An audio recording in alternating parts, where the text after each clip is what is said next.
We're just going to wait a couple more minutes to see if we have one more commissioner show up. So we now have.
Good evening. This is the Planning Commission meeting scheduled for August 23rd, 2023. We'll start tonight at 6:05. Can I get a roll call, please? Commissioner Cooley stated he would be absent this evening. Commissioner Tinker? Yes. Commissioner Stevens? Here. Vice Chair Kalindras? Chairman Smith? Here.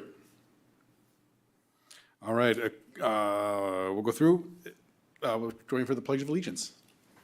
Sorry, I saw it highlighted somewhere else and it threw me what the next announcement was. All right, ready? Begin. I pledge allegiance to the flag of the United States of America and to the republic for which it stands, one nation, under God, indivisible, with liberty and justice for all. Okay, do we have any adjustments to the agenda at this time? No adjustments. Do we have any conflicts of interest to disclose? All right, a quick announcement. This is new on here. So the public restrooms are currently under construction. If you do need to use the restroom, please contact the staff member for access to the admin offices this evening. Do you have an idea about how much longer the construction is supposed to go for? What we were told originally through November. Through November? Okay. All right, item B, public comment period. This meeting will be open to the public and conducted in a virtual format to be inclusive of all participation preferences. Public comment participation is encouraged by emailing any comments to the city clerk's office or by calling in using the phone number provided on the front of the agenda. Do we have any public comments tonight? I have no written comments. Rudy, do we have any callers on the line? I have no callers on the line. Okay. Moving to item C, action items, public hearings, and requests. C1, approval of minutes. Everybody have a chance to review, and do we have a motion? So moved. Second. Okay, motion and a second. Vote, please. Commissioner Tinker? Yes. Commissioner Stevens? Yes. Chairman Smith? Yes. Item C2, code amendment to chapter 17.08, non-conforming uses of the Beaumont Municipal Code. Staff report, please.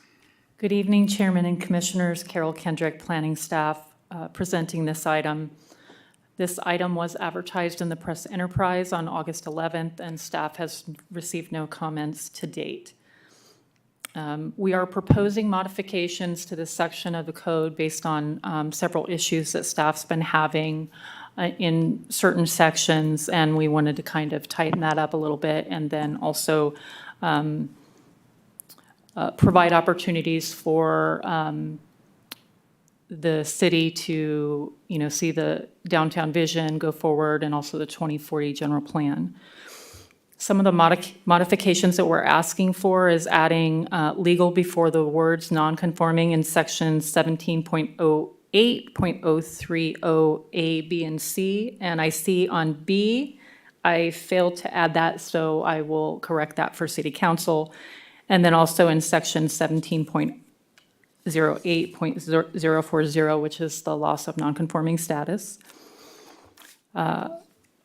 We've had a lot of issues with non-conforming uses and accessory structures, so we wanted to include that, that increasing or enlarging a non-conforming structure does include accessory structures or any other improvements to the property. There is a section for non-conforming structures that does allow an increase of no more than 25% every 5 years. We are striking that 5 years. And only giving one opportunity to do that. And then also kind of changing around the requirement for the conditional use permit. So we just put subject to approval of a conditional use permit instead of conditional use permit approval. I think that kind of, indicates that it's subjective. We also wanted to codify the requirement to submit the application, submitted requirements and fees for CUPs to expand non-conforming structures beyond 25%. And we also wanted to reduce the grandfathering time from 1 year to 6 months. I did review some of our surrounding cities' ordinances, and Calamasa, Banning, San Jacinto, and Hemet all have a 6-month grandfathering. So we wanted to kind of stay in line with that, and that will assist staff in kind of getting properties to come into conformance. We also added additional language regarding destroyed structures, and that new construction would have to meet height and setback requirements. And lastly, we are proposing adding language to the loss of non-conforming status to address public nuisances and state that they may be abated under due process requirements. Staff has seen in the last few years, a lot of these non-conforming uses are, some of them tend to be nuisance properties, so we just want to kind of have that in the code to address that. Again, as I mentioned, these proposed changes will aid staff in implementing the downtown vision and the 2040 general plan. The Beaumont Municipal Code, Section 17.02.080E, does authorize the Planning Commission to recommend to the City Council approval with modifications, or denial of the proposal. The Planning Commission's recommendation shall be transmitted to the City Clerk for scheduling the matter for consideration by the City Council. This item was actually advertised concurrently with a City Council date of September 5th. The city has analyzed the project and determined that it is exempt from CEQA, and under Section 15061B3 of the CEQA guidelines, which provides that CEQA only applies to projects that have a potential for causing a significant effect on the environment. The proposed ordinance in itself does not relate to any physical project and will not result in any physical change to the environment and does not affect the land or density limitations of the general plan. So at this time, staff would recommend that the Planning Commission hold a public hearing and forward a recommendation of approval to the City Council to amend Chapter 17.08, the nonconforming uses section of the Beaumont Municipal Code. This concludes my presentation. I'm happy to answer any questions you have, or if you'd like examples of some of the issues that staff has been experiencing, I'm happy to share those. And I did want to let you know that our city attorney is available on Zoom as well. Thank you. Questions for staff? Commissioner Stevens? None at this time. Commissioner Tinker? None. So, this seems pretty straightforward, and if I can't see if there's anybody online or not tonight, but this would be, for example, a existing business that has legally operating with a business license that is no longer permitted in the zone. So as long as they keep their business license valid, as long as they continue to comply with their CUP, if there is one, they would be allowed to continue to operate in that facility. That is correct. So if they vacate the property and it's not leased out again for more than 6 months, then somebody could not come back in and propose the same use in that facility. That's correct if this ordinance amendment is approved as written. No, I think it's a good idea. It's a way to, I think especially with downtown, is we're putting such a focus on that right now with the revitalization plan to try to bring some of the properties a little bit more in line, incentivize people to make sure they are actually obtaining a business license and continuing to keep their business in operation. I think this is it's a good way to be able to enforce that. So. Right, and we have encountered there are many properties in the downtown that are non-conforming uses at this time based on the changes that were made to the zoning code and based on the kind of the moratoriums and changes that we made to the code in the last couple of years. So yes, this will definitely assist staff. Yeah, I think that's good. All right. With that, we'll open a public hearing then at 6:14. Do we have any requests to speak on this item? I have no written requests. Rudy, do we have any callers on the line? I have no callers on the line. Okay, we'll close the public hearing at the same time. Any further discussion? Otherwise, I will entertain a motion.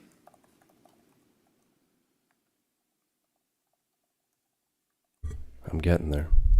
I'd like to move to approve the code amendment to Chapter 1708, nonconforming uses of the Beaumont Municipal Code, item C2. So it'd be a recommendation. Recommendation, To yes. approve. Yep. Yeah. I'll second that. Okay. With a motion and a second, vote please. Commissioner Tinker? Yes. Commissioner Stevens? Yes. Chairman Smith? Yes. All right, item C3, a proposed ordinance temporarily terminating off-street parking requirements for existing non-residential structures in the downtown district as identified in the downtown district's map. Staff report, please. Good evening, Chairman and Commissioners. Can you guys hear me okay? Yes. Good. My apologies for not being with you in person this evening, but I'm home quarantined. So anyway, here I am via Zoom to present this item to you. So the request this evening comes to you from staff. This is a request from both the Economic Development and Planning Departments. And we are requesting a temporary suspension of off-street parking requirements for existing non-residential structures in the downtown district. The downtown district is defined in a map that's included in your staff report I'm not sure if staff in the building has the opportunity to display that up on the screen. But we are not talking about the whole downtown area. We're talking about just a small portion of the downtown, south of 8th Street down to about 5th Street, and then from western boundary, just west of California over to about Palm Avenue. So that is defined as the downtown district. The reason for our request, many actually reasons you as commissioners would be aware of. Part of that is the downtown revitalization plan that's underway, the downtown revitalization efforts undertaken by council. As planning manager Kendrick referred to in her last staff report with the non-conforming use changes, we have made some changes to the codes over the last few years, allowing for different uses and removing other uses. And what we found over the last few years is that many of these parcels that were legally created decades ago and buildings built decades ago are much too small and do not accommodate the parking requirements for not only the uses that they were intended for, but current uses that we would like to see there now.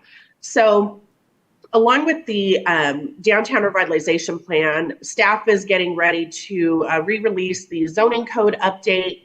And we've already updated the general plan.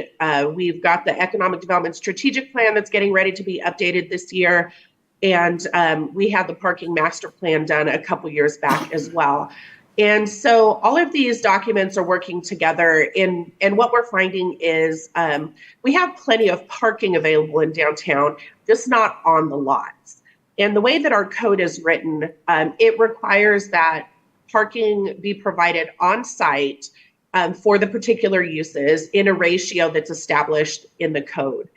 And unfortunately, what we've found is these ratios are not able to be accommodated. And so this is leading to either buildings not being able to be leased, they're remaining vacant. And we all know that vacant buildings are not ideal, especially when we're trying to undertake revitalization. As we cannot grow, or force individuals to grow their lots, we at this time believe that a temporary suspension of these parking requirements while we update the zoning code and finish the downtown revitalization plan is an appropriate approach to help continue the revitalization, but also without causing too much burden, because we do have available parking on street and in some of the lots, such as the 7th and Magnolia lot, as well as the lot over by the police department. There are a number of goals that are identified in the economic development strategic plan, along with the general plan, as well as the city council strategic plan that was undertaken in earlier this year in January 2023. And these goals are provided in the staff report. And each of these that are identified do support, staff believe support the effort to temporarily suspend while we reevaluate these parking requirements specific to the downtown area that's called out. So with that, staff is requesting that Planning Commission hold a public hearing and forward a recommendation of approval of the proposed ordinance to temporarily suspend the parking requirements as stated to the city council. This would be for a period not to exceed 18 months. And staff is available to answer any questions, and we're open to discussion on this. Thank you. All right, questions for staff? Commissioner Stevens? Quite possibly, but I'm going to wait. Commissioner Tinker? Yes, I want to know when Christina's going to get out of jail. I think Monday, I'll be back Monday. Will this have any effect on our ADA parking? So we cannot waive ADA. So ADA will still be required to be met.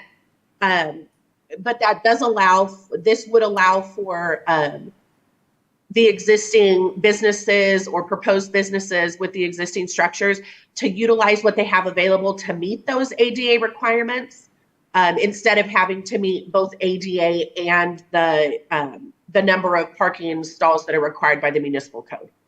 Okay.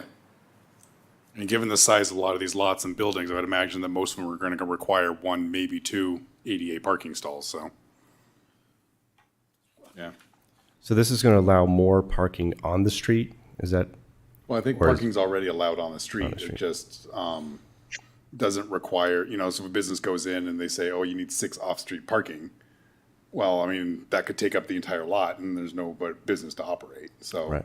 he just Right. suspends the requirement to have it on lot, okay, which hopefully will mean For- more businesses downtown. okay. For example, like for a restaurant or bar, the ratio is, I believe, 1 space per 100 square foot of building area. So in 1,000 square feet, that requires 10 spaces, 2,000 square feet, 20 spaces. You'd be hard pressed to find a lot downtown that can accommodate that requirement. And since those are some of the intended targeted uses that we'd like to see downtown, obviously it's been a struggle. Retail's at 1 to 200, 1 to 250, somewhere in that neighborhood. And that also can be a bit of a struggle. I can think of a number of businesses operating right now on the single lots that have been there a long time that don't meet current requirements. The ones that tend to meet the requirements or be able to are the ones that have a shared parking area already. And so that obviously this wouldn't necessarily have an effect on those because there's already a shared parking agreement for the buildings that have suites that are occupied.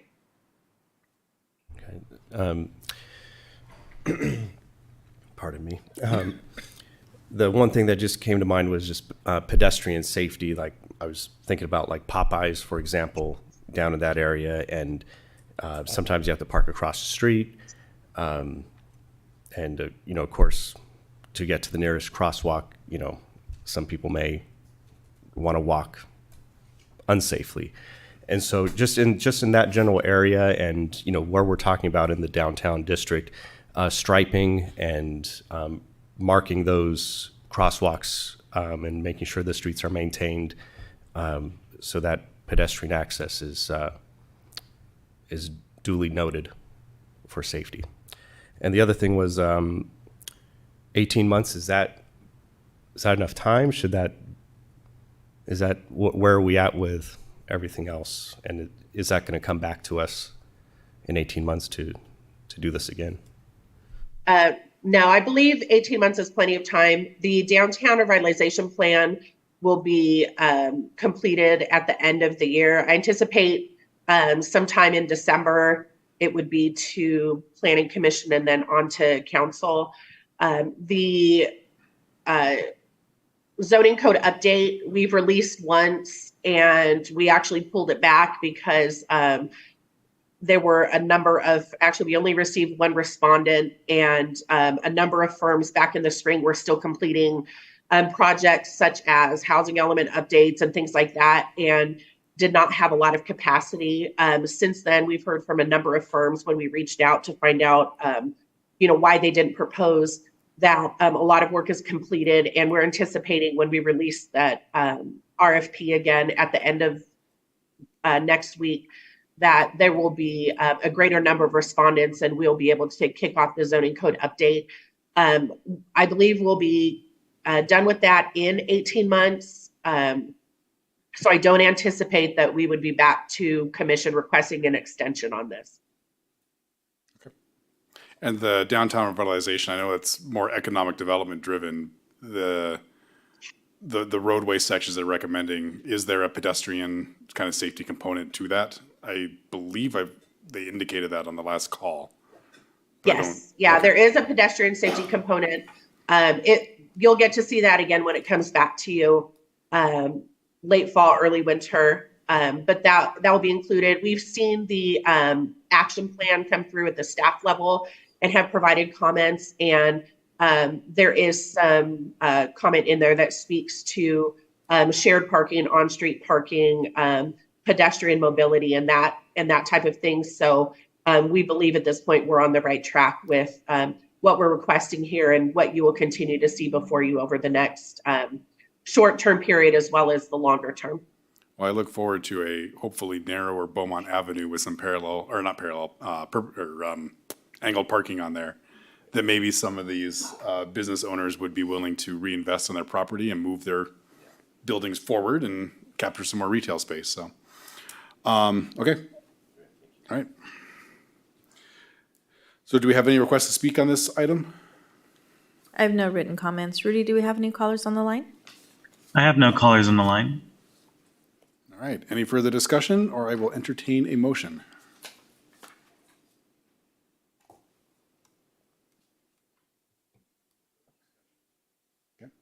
Okay, recommendation of approval of the proposed ordinance temporarily terminating off-street parking requirements for existing non-residential structures in the downtown district as identified in the district maps for a period not to exceed 18 months.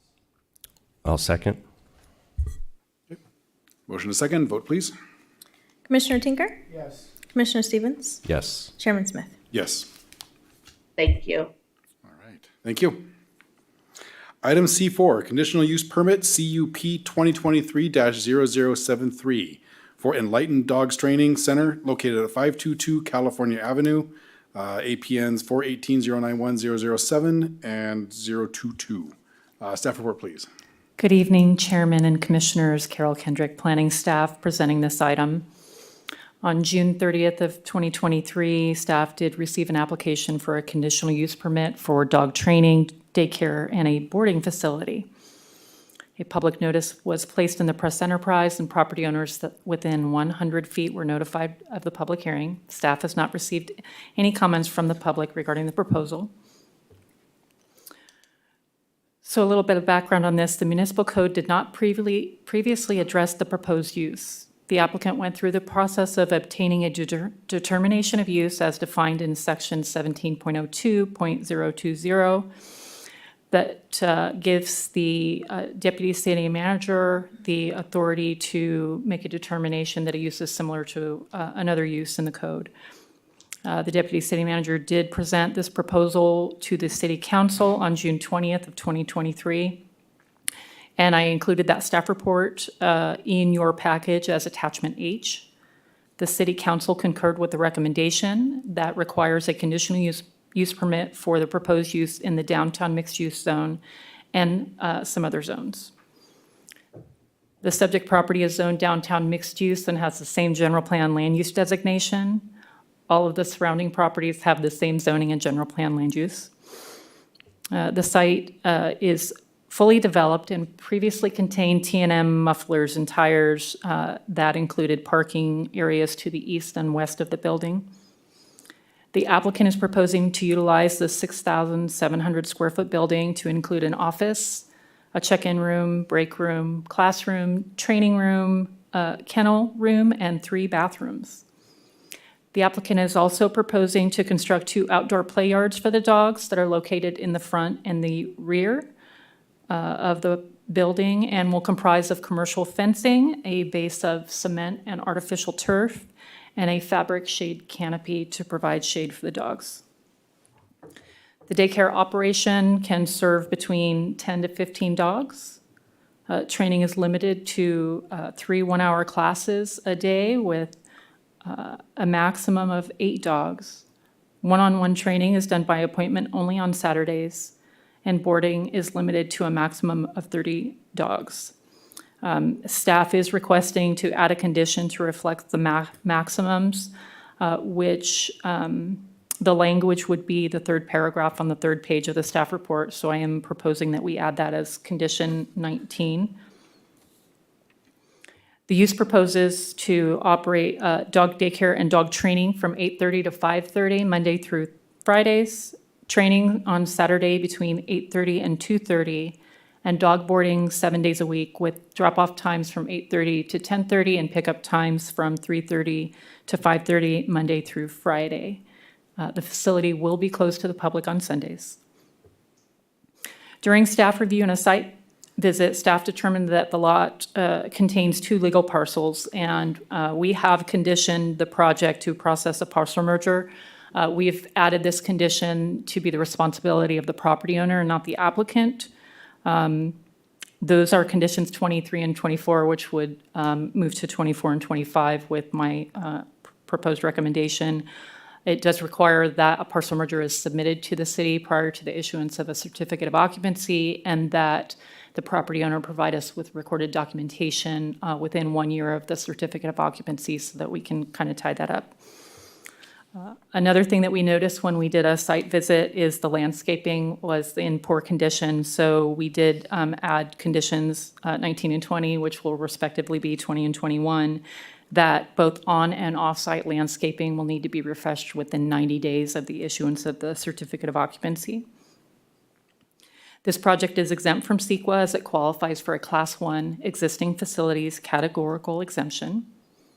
The required CUP findings can be adequately met, and they are included in your staff report. So at this time, staff would recommend that the Planning Commission hold a public hearing and approve conditional use permit 2023-0073, subject to the revised conditions of approval, and direct staff to prepare a notice of exemption for the applicant to file with the county clerk recorder. This concludes my presentation, and we also have the applicant in the audience to answer any questions you may have. All right, thank you. All right, do we have questions for staff? No. Did I understand that you have, that's multiple parcels in there, that you have required those to be merged? That's correct. There are two parcels. It's lot 14 and 16 of, it's a very old map that I think was recorded in the early 1900s. And with it being next door to city yards, you don't see a conflict there or a problem? No, I don't see a conflict there. Okay, thank you. So council made the determination that this was a conforming use within the zone. Subject to the approval of a conditional use permit. Okay. All right, I don't have any questions. I do have questions for the applicant. So we will open a public hearing then at 6:33. And if the applicant, if you wouldn't mind. If you can state your name and I guess, you know, we know your address, but. My name is Chris Ashton. I'm the owner of Enlightened Dogs. Okay. So I have a couple of questions for you, and I don't know if this maybe it spurs some conversation, but, you know, we have a lot to talk about downtown tonight. Yes, You sir. know, kind of what the future of downtown is. And, you know, as we're looking for this revitalization, it's not a use that immediately jumps to my mind as something that would be, you know, within the downtown. You know, I was hoping that you might be able to explain how your operation would go. You know, if I'm looking at downtown, I want, you know, it's a visual character, you know, of having a building, you know, that looks nice, that the use is inviting for those who are around it. It's going to draw people to dwell downtown. Mm-hmm. You know, it's like, you know, I think you do classes over the craft lounge behind there right now, Yeah. right? Yes, So I've sir. seen you come through there a couple of times. But, you know, how your business would help to attract people downtown, to keep them downtown, maybe spend money elsewhere, you know. So I'm just trying to understand how the business operates and Yeah. how that fits in with some of those characteristics we're looking for. So where we're sat on California Avenue, we're very close to like the outside of your vision here. And our thoughts is doggy daycare, dog boarding, that brings people to the city, gives them time. Some people don't like to leave their house without their dog and can drop them off to us. Go to the local restaurants, go hit the different retail stores and all that you are creating down here. And we think that would kind of match and benefit you guys. And where we're sitting on the outside, and the way we structure it and the way we want to kind of have it all flow with your downtown use, I think it would be very compatible and actually bring more people to the area. Okay. Yeah. And how many classes are you planning on offering on a daily basis? So one class per day, and usually classes are Mondays and Wednesdays. So I think that I did hear 3 classes per day, just 1 class per day if we have a class, and that's a 1-hour class with 8 students.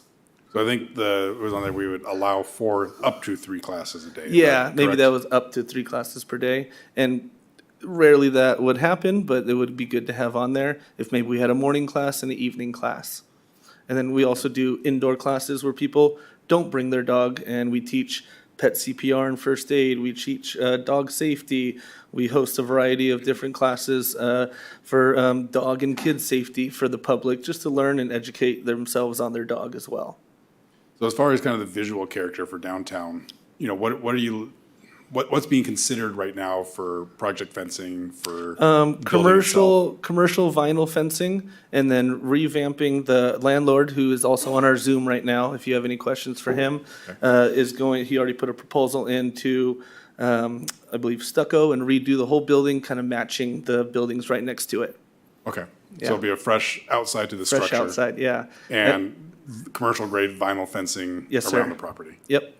And then Okay. with nice flowers and real good, cute, aesthetic look. And I think that 90-day condition talked about cleaning up the weeds and cleaning up the landscape. That's one of our first things we're going to do. So I've seen, somehow those are smaller dogs, right? Yeah. Leap up over 6-foot fences. Right. What are you looking at there as far as That's how to where, contain them or fence height? That's where our shade cloth and our perimeter will come into play. If you put the shade cloth right up against the 6-foot fence, it doesn't give them opportunity to jump out, and then we're nice and safe and contained. And it'll give it a real clean look. And the cloth that we're using is like you would use at a playground, really heavy material, keep good for storms like we just had to be nice and safe, but also can hold out the sun and the UVs along with water. Okay. Yeah. Now is, a question for staff with that, for a plan like that, that would probably be anchored, that, to get the tension that you need on it to hold it in Totally. place. Yes, sir. Would that require building permits and staff review? Well, for the tension, I'd probably have to check with the building official, because I think that there's a safety component to that. Okay. If they're proposing chain link fencing, that typically doesn't require a building permit, or vinyl fencing, we look at the height to make sure that they're meeting the requirements of the zone, and also that they're meeting the appropriate setbacks. So one of the things with the vinyl, you said vinyl fencing, Yeah, correct? commercial Yeah, white vinyl fencing. I don't want to see chain link anywhere downtown. No, So I think that's fairly easy. I'd like to just make sure that, we put out there, if it does have some kind of staff review to it, just for color. Totally. Because there might be a way to, so it's not, maybe not bright white fencing or something like that, but maybe there's something out there that kind of, Yeah. again, works with the larger visual and architectural character. and I will say where we sit, we're in more of an industrial Right. area. We're right next to the city yard, and we're right next to a big vacuum cleaning company type thing. So it's very industrial where It we're is, at. right. But we very much are right outside your big vision of what you're creating here. We want to go right along with it. Those uses they're non-conforming uses now in our downtown zone, so, right?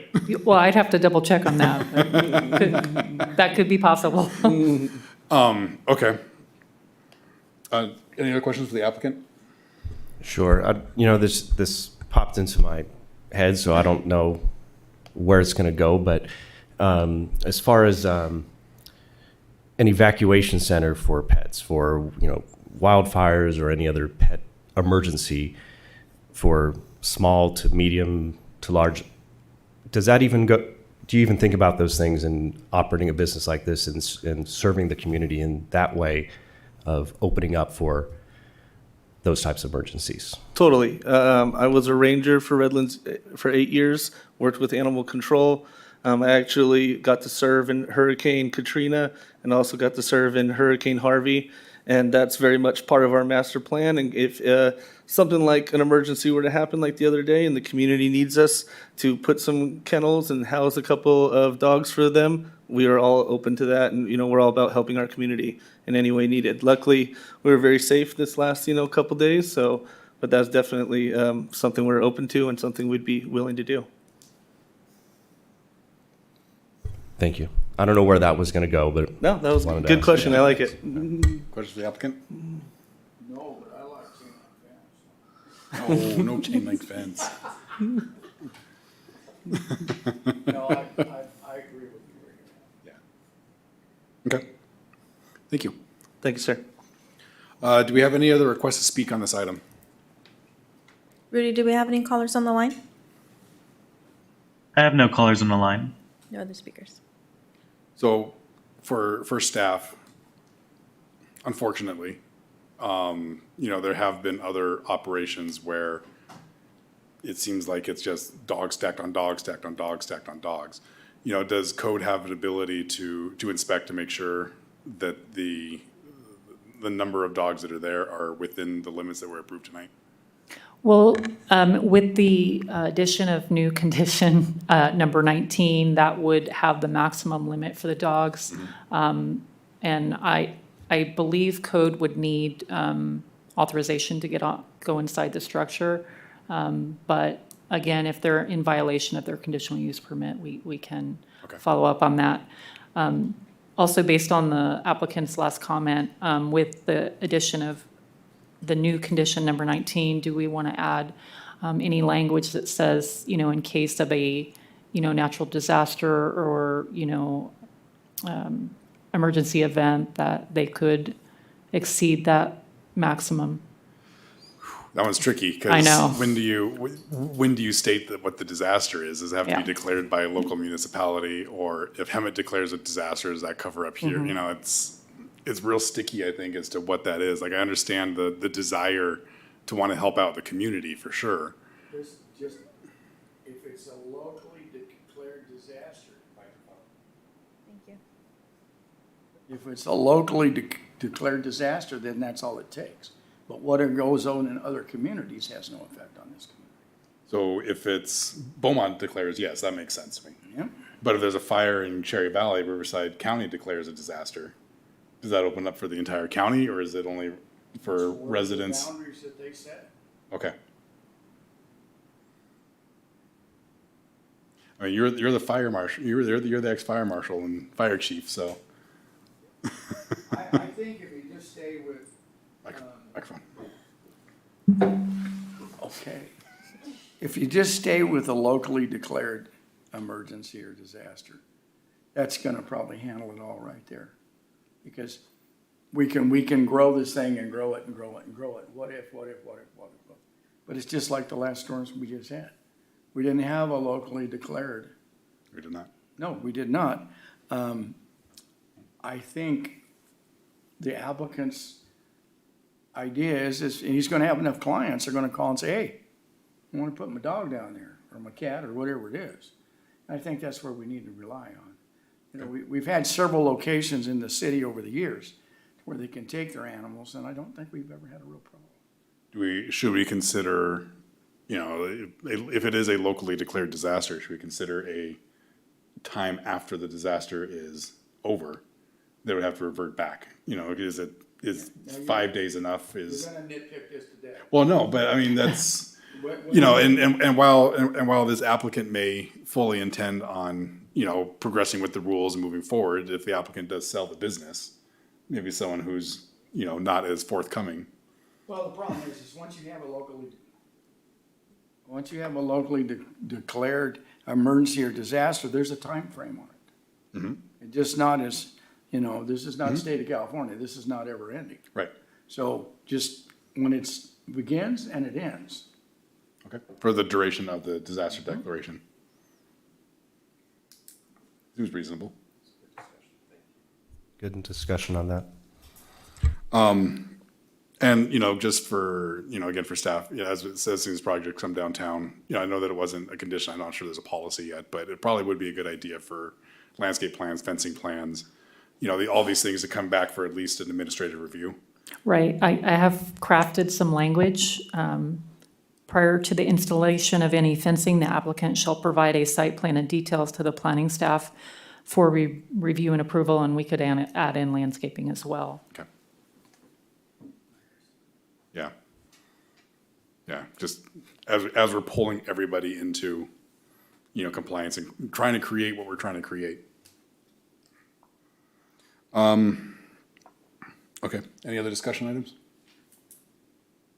So, would you mind reading back the recommended approvals to the conditions?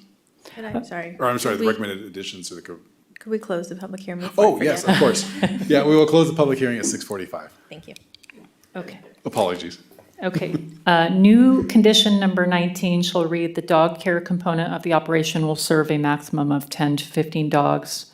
Dog training during the week is limited to no more than 3 one-hour classes with a maximum of 8 students.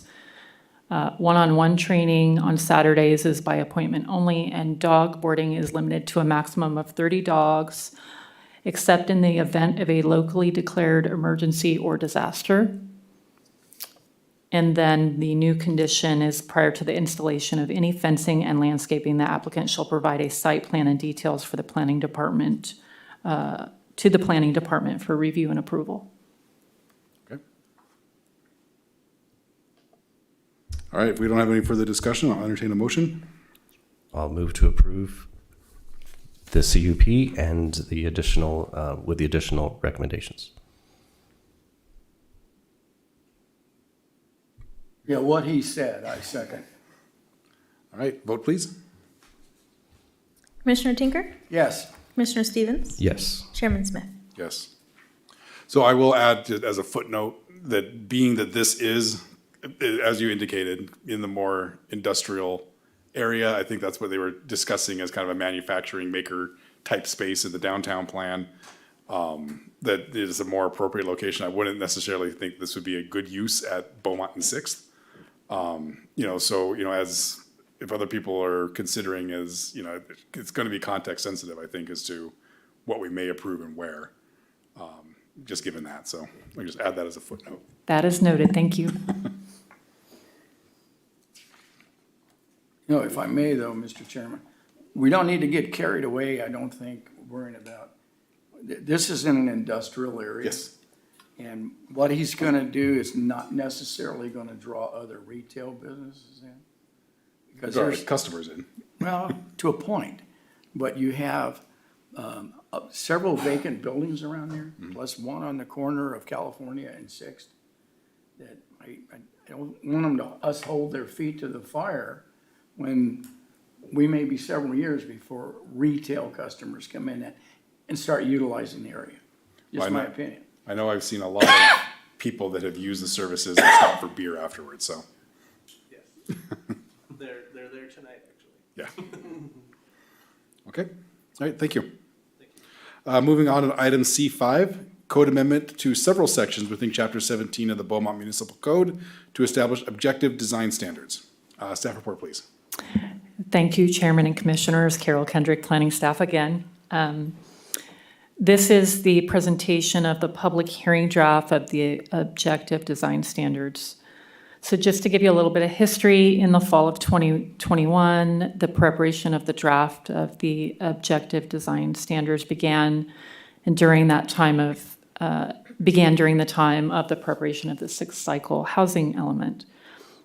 Due to anticipated changes to the objective design standards related to the housing element, the process was halted until our housing element was certified by the state, which occurred on December 12th of 2022. We did bring a work study to the Planning Commission on May 10th and the City Council on May 16th of this year. Staff has provided the consultant with the comments from staff, the Planning Commission, and City Council, which have been incorporated into the public draft hearing before you tonight. As part of the housing element, Program 19 identifies that the Planning Department shall facilitate the adoption of objective design standards for residential and mixed-use projects in order to expedite the approval process for such projects and support the city in meeting its housing goals.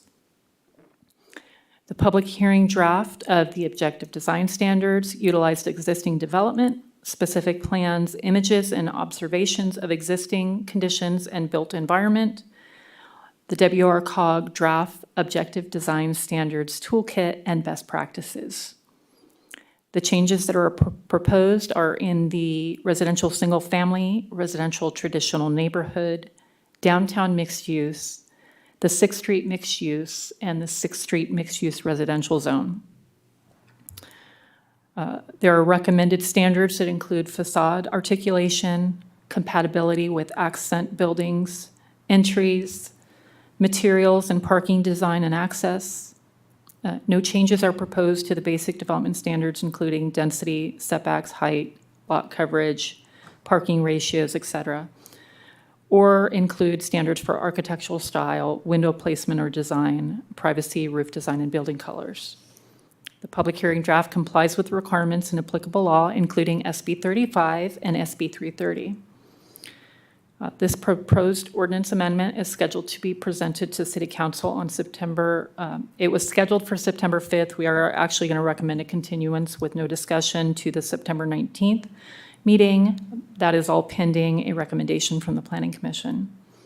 This concludes my presentation. I'm happy to answer any questions you may have. And we do have our consultant on Zoom, and they are going to provide a PowerPoint presentation to you. Thank you. Let's go for the presentation.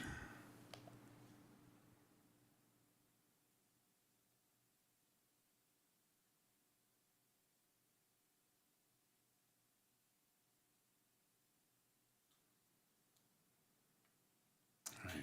Are they able to hear us? There we go. There we go. Hi, I'm Monica Sidlick from Legal Web Consulting. Can we confirm that we see not the note slide, but the presentation itself? Yes, we can see the presentation and we can hear you. Wonderful, great, thank you. I'm Monica Sidlick from Legal Web Consulting, and I'm here with Jen Murillo, Director at Lisa Web Consulting, and we're really glad to be here to present to you the hearing draft of the objective design standards for residential and residential mixed-use design in the city of Beaumont. So, as you know,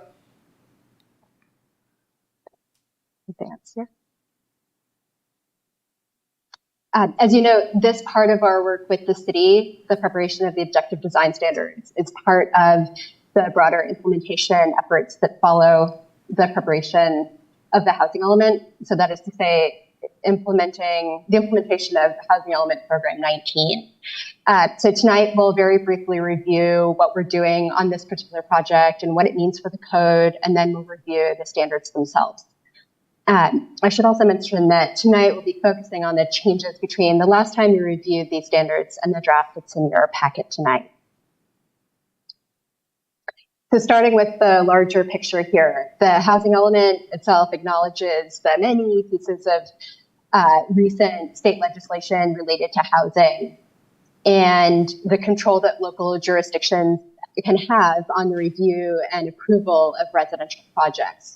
So a few key pieces of legislation are noted here on this slide. Perhaps the most relevant is SB 330, which prohibits the key piece of information is that it prohibits the city from rejecting residential and residential mixed-use projects on the basis of subjective standards, which amounts to an opportunity on the part of the city to specify exactly what we'd like to see in residential projects.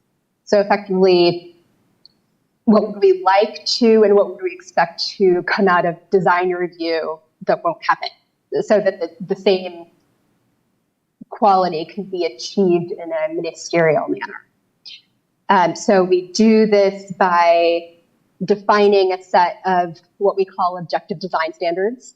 In short, these are design standards where no personal judgment is involved and they're easily quantifiable. So these standards should acknowledge patterns in the city that you'd like to continue to see. They should reflect community priorities. They should anticipate density bonus and what that means to building scale and massing. They should be consistent with other regulations that are on the book in the city, and they should lead to predictable and high quality design outcomes. So we began the project by reviewing existing design standards that are in the code already and design standards in the city's various specific plans, as well as guidance in the general plan as a sort of starting point. We then developed recommendations for how we would fold new standards into the existing code. And here's really where they would go, where we recommend that they would go.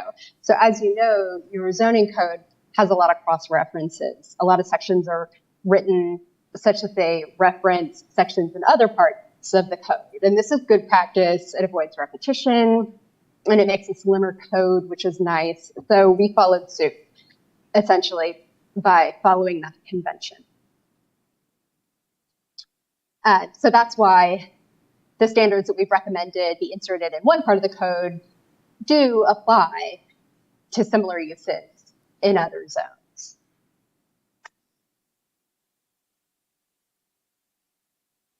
So I'll go through the standards now. And as I mentioned before, these slides, the next handful of slides, focus on the changes between the draft that you previously reviewed and the draft in your packet tonight. So they reflect the feedback that we heard from you all at that meeting and in subsequent discussions and in writing. So starting with the design standards for single family residential in the 1703-060 part of the code. So for single family design, you'll recall that we introduced a range of standards for required variation of facade planes and requirements for orientation, building orientation and depth of entrances and protection of entrances and rear access. You'll see that the changes between this draft and the last amount, they're shown here, they amount to eave length and dimensions of the required rear landing area. We've recommended new standards for building materials and window design. You'll see some minor changes to these standards, adding some flexibility for applicants. We recommended new standards for what we're calling 360-degree design, comparable design on all facades of a building, for certain design elements, as well as parking and access. Again, just a few changes here to introduce a bit more flexibility for applicants. So moving on to standards for multifamily and residential mixed use. So these standards are located in the RTN section of the code, but they apply essentially throughout the city for similar development types. So for this kind of development, we introduced standards for building scale and massing and several regulations for the design of the building envelope. You'll notice a few changes in our recommended requirements for buildings 3 stories or taller.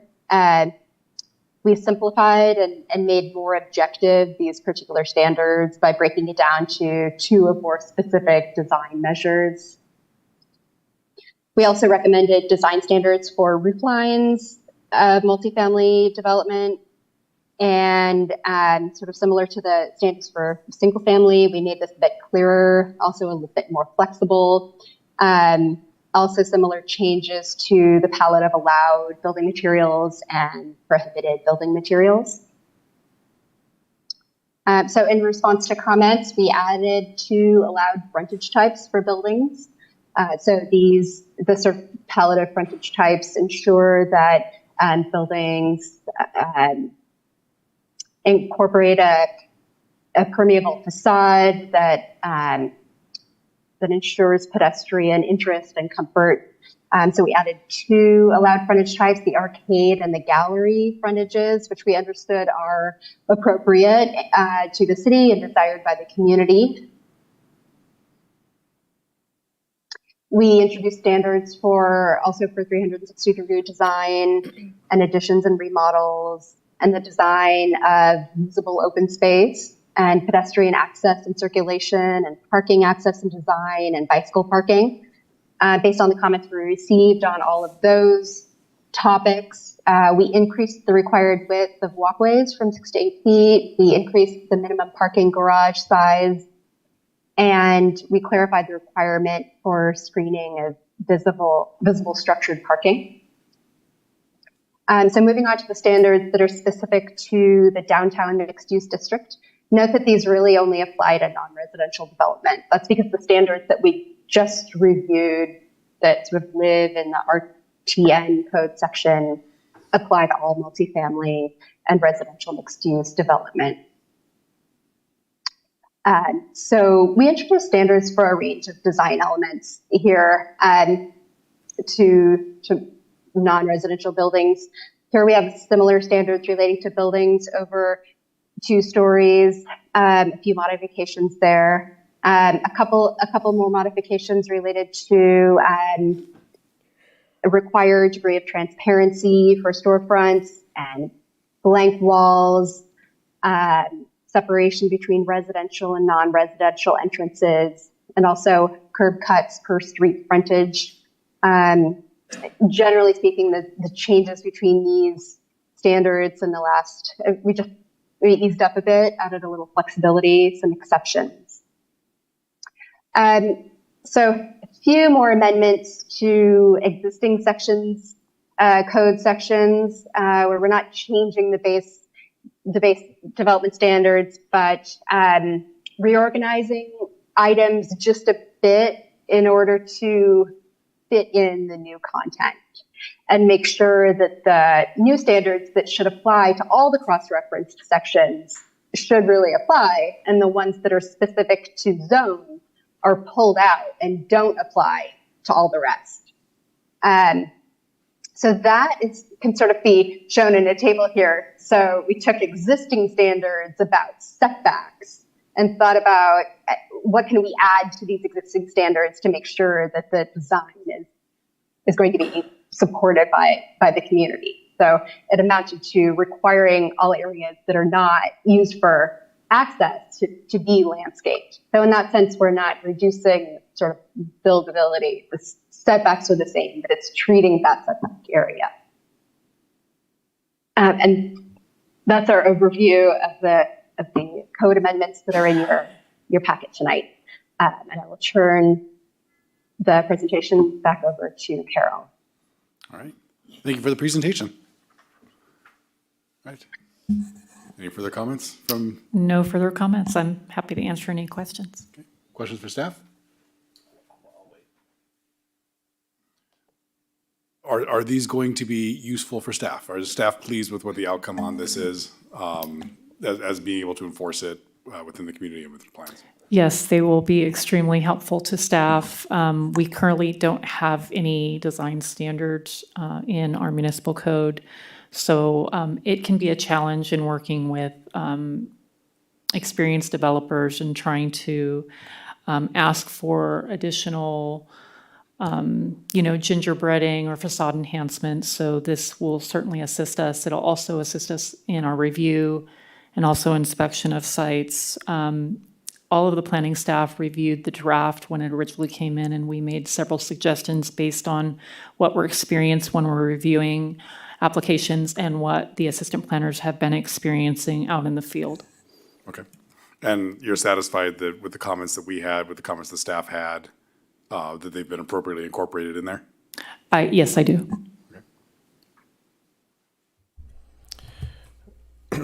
Pardon me, getting over, it's allergies. Yeah. So if there's posing the question of let's say a house that has burned down in a planned community with design guidelines from 15, 20 years ago.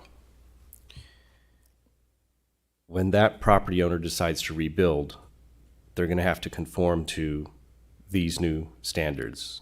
Not necessarily. So if they're in a planned community, typically that means they're in a specific plan which has its own design guidelines, which would be enforced for any reconstruction of structures.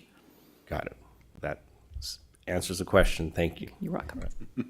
So if a specific plan offers their own design guidelines, that's what it would be, what the code that would be enforced there is. If a specific plan doesn't offer anything, then they would be subject to these. That's correct.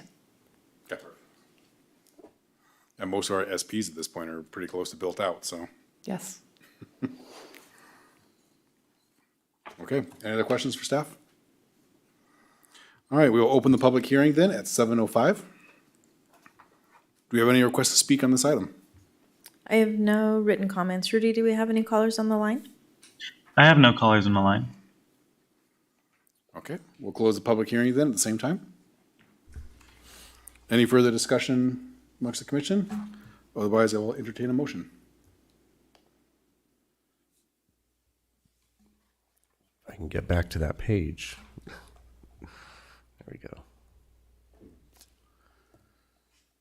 I'll move to approve the code amendment within Chapter 17 of the Beaumont Municipal Code to establish objective design standards as presented. The recommendation for approval. Yes, thank you. All right, and a second? Second. And a vote, please. Commissioner Tinker? Yes. Commissioner Commissioner Stevens? Yes. Chairman Smith? Yes. All right. One of the steps down. Yep. All right. Item D, planning manager comments. Okay, I have a few things for the Planning Commission. Since your last meeting, we've had 2 city council meetings, and items of note were on August 1st. We are working on a climate action plan update, so that will definitely assist the planning department, but also the wastewater treatment plant. And then on August 15th, they authorized an update to the TUMF ordinance so that WRCOG can collect fees from the developer. And they did award a contract to a consultant to review our development impact fees. So we're also excited about seeing updates to those. On the upcoming September 5th City Council meeting, as you heard today, the downtown parking ordinance will be going, as well as the non-conforming use. And as I mentioned, the objective design standards will be continued without discussion to September 19th. There's also going to be a discussion with the City Council regarding proposed changes to the sign ordinance, which, those can get very interesting, so, tune in. We also wanted to let you know that the Economic Development Department has done a soft launch of their new website. It's beaumontcabusiness.gov. It has a lot of great information related to economic development. The Economic Development Department has presented it to the Economic Development Committee and the City Council. They are asking for staff and commissioners to play around with it. Let us know if you see any errors or things that need to be improved before we do our full launch to the community. And that's beaumontcabusiness.gov. Upcoming potentially for your September 13th Planning Commission meeting, we're looking at bringing the Refuge Smoke Lounge back to the Planning Commission. It's pending the approval of the downtown parking that goes to City Council on September 5th. We are awaiting submittal, we anticipate submittal of a sign program for Beyond Beaumont on the corner of 6th and Penn. We haven't received that yet. That is not a public hearing, doesn't require advertisement, which our deadline to advertise is Monday. But if that does come in the next week, we'll have that. And then we do anticipate a conditional use permit for lab batting cages. Some upcoming items are Proterra Logistics, Beaumont Point, Xenia Apartments. We're looking at probably releasing their initial study and mitigated negative declaration for the 30-day public review in the next few weeks.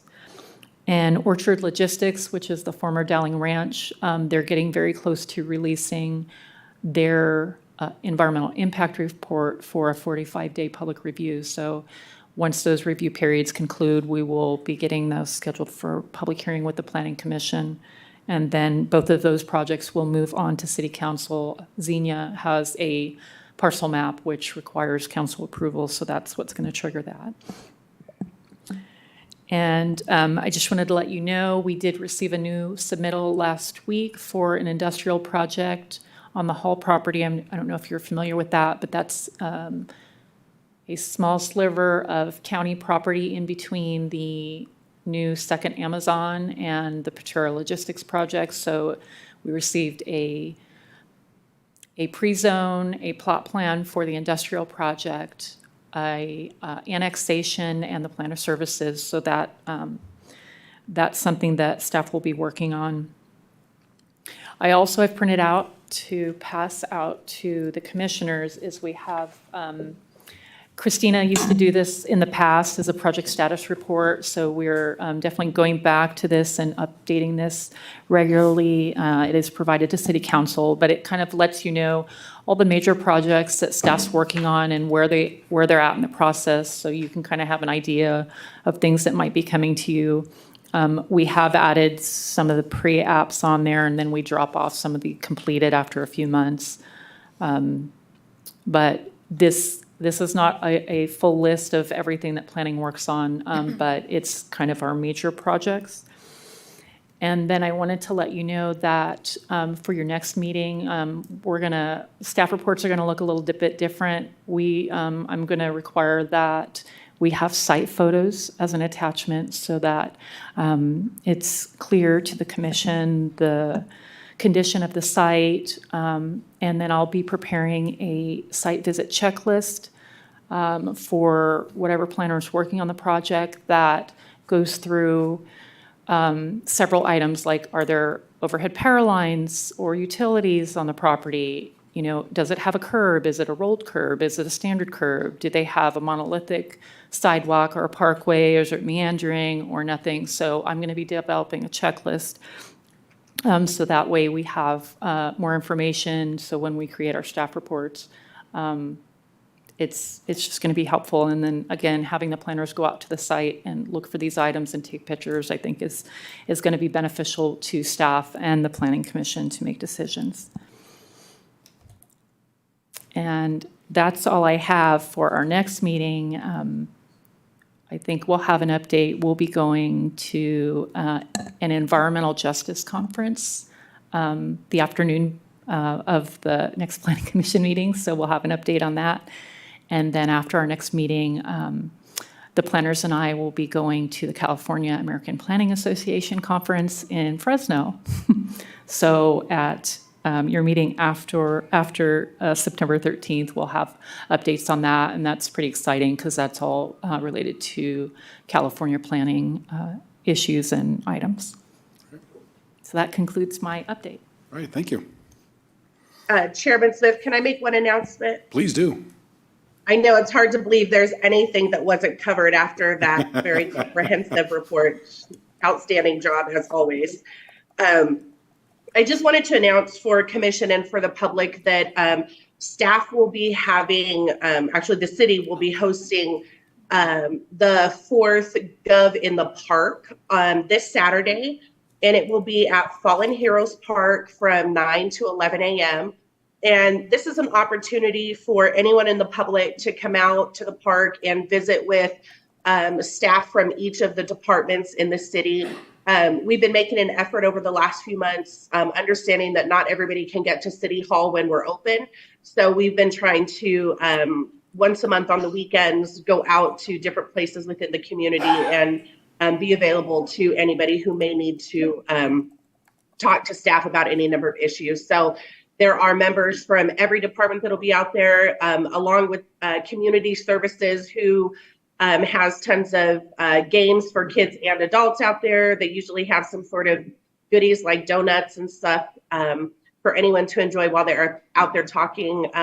Council typically comes through, and again, it's open to any of you commissioners that would like to join us, and it's open to anyone in the public. So again, that's August 26th, this Saturday, at Fallen Heroes Park from 9 a.m. to 11 a.m. Thank you.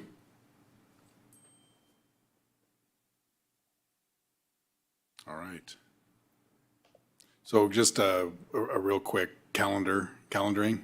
It looks like I will be out of town for if there's a second meeting in October.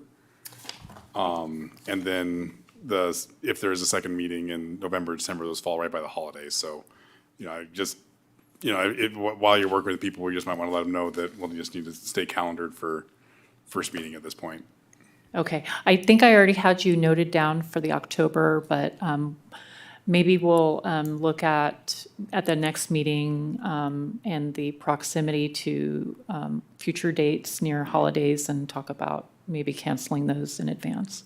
So yeah, I mean, it's if we need the second meeting, so. It just depends, there's many projects that are like right there. So we're trying to be accommodating, but understanding that the holidays are coming up, I think everybody can respect that. Yeah, okay. All right. Any other comments? All right, with that, we will adjourn then at 7:16.